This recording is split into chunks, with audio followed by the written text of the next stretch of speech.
Dear student, आज class 9 के science में हम आप लोगों को गति का तृतीय नियम बताने जा रहे हैं। तो आइए देखते हैं गति का तृतीय नियम क्या है। न्यूटन की गति के तृतीय नियम के अनुसार प्रत्येक क्रिया की एक बराबर और विपरीत दिशा में प्रतिक्रिया होती है तथा दोनों दो अलग अलग वस्तुओं पर कार्य करती हैं। इस नियम को क्रिया प्रतिक्रिया का नियम भी कहते हैं। यानी कि प्रत्येक क्रिया की एक बराबर व विपरीत दिशा में प्रतिक्रिया होती है तथा दोनों दो अलग अलग वस्तुओं पर कार्य करते हैं। इस नियम को तृतीय क्रिया प्रतिक्रिया का नियम भी कहा जाता है। देखते हैं एग्जाम्पल में इसका है रॉकेट।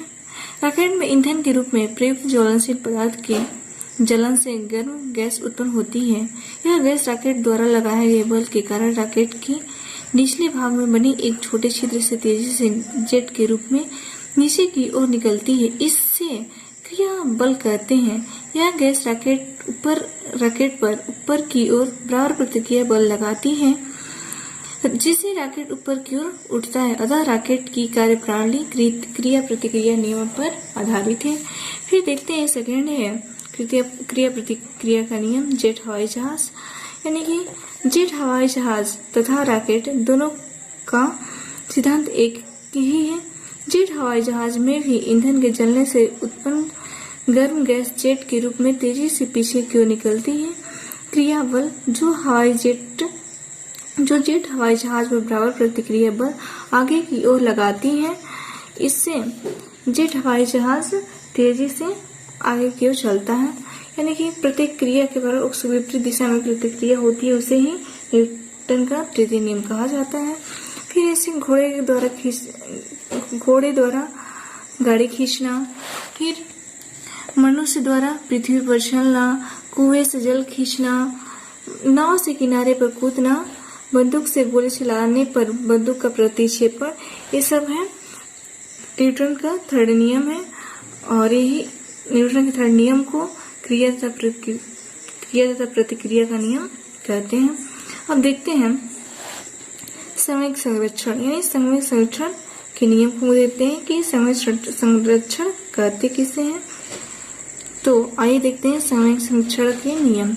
यदि किसी निकाय पर कोई बाह्य बल कार्य नहीं कर रहा हो तो यदि किसी निकाय पर कोई बाह्य बल कार्य नहीं कर रहा हो तब उस निकाय का रेखीय संवेग संरक्षित रहता है। यानी कोई निकाय है, उस पर कोई बाह्य बल कार्य नहीं कर रहा है तब उस निकाय का रेखीय संवेग संरक्षित रहता है।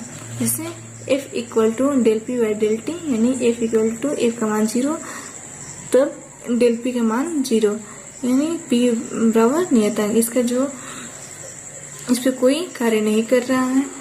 एग्जाम्पल देखते हैं इसका। एग्जाम्पल है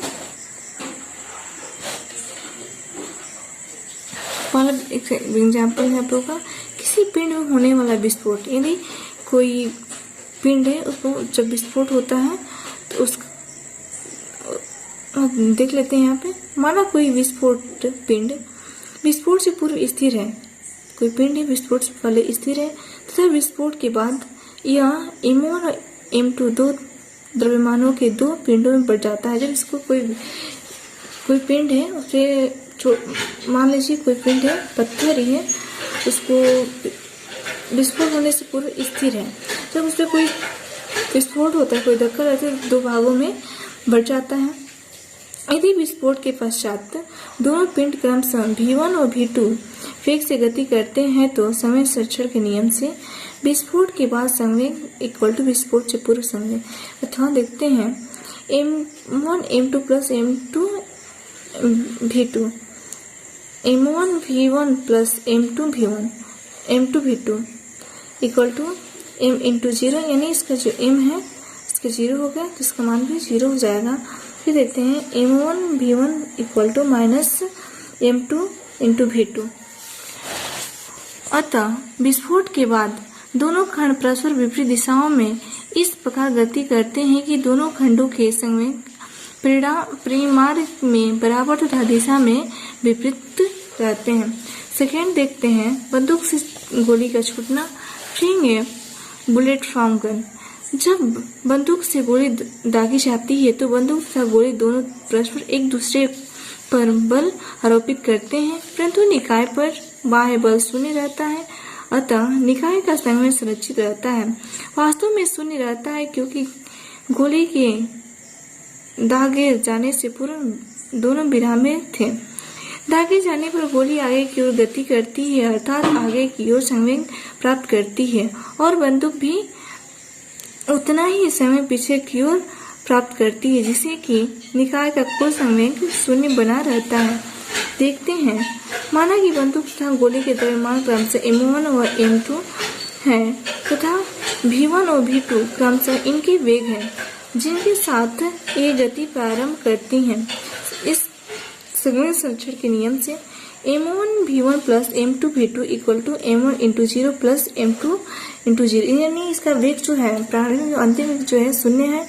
तब देखेंगे इसका हो जाएगा, फॉर्मूला हो जाएगा m1 v1 plus m2 v2 equal to 0, यानी कि दागे जाने के पूर्व इनके वेग u1 equal to u2 equal to 0, यानी दागे जाने के पूर्व इसका जो वेग है 0 है। फिर देखेंगे m1 m2 equal to minus m2 v2,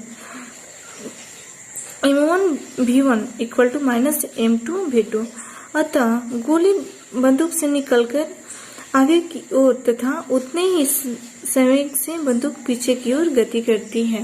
इसे ही संवेग संरक्षण के नियम कहते हैं। डियर स्टूडेंट, आज आप लोगों का फिजिक्स का बल तथा गति के नियम समाप्त होता है। कल से अगले क्वेश्चन को देखेंगे, अगले चैप्टर को देखेंगे। Thank you class.